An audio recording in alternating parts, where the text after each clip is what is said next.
Hello and welcome back to my channel. Today I'm going to show you how I made this elephant keychain and these elephant earrings using real dried flowers in resin. So first I got this mold from Amazon and I used liquid diamonds resin for this. This resin is almost like water and has almost no bubbles at all. A little bit come from the flowers, but you can take care of them. So here you can see I'm placing the flowers.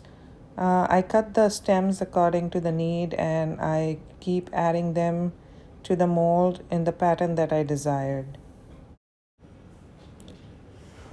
As you can see here, I am using a toothpick to manipulate the flowers.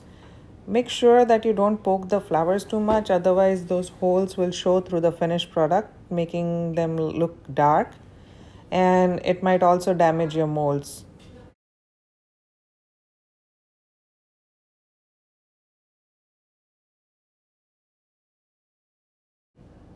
It was getting a little bit difficult for me to put the flowers with the gloves on, so I decided to take the glove off and just put the flowers lightly on the top without touching the resin. Then I put my gloves back again and manipulated the flowers and finished this. Some people use pincers to place the flowers, and I use them too sometimes, but I was using the forget-me-nots, which are very delicate, and the pincers kind of poke hole through them. So I used just my fingers to place the flowers. When this coat was cured for like 4 to 5 hours, I added a white coat to make the flowers pop and let it fully cure for the next 24 hours. After 24 hours, I demolded the elephant and you can see how pretty it looks here.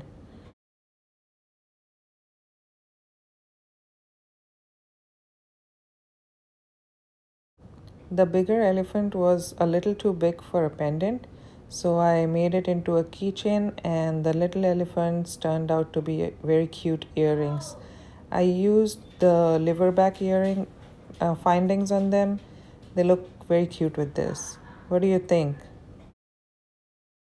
I have more resin videos coming up. Make sure you subscribe and hit the bell button so you get the notifications when I upload my videos.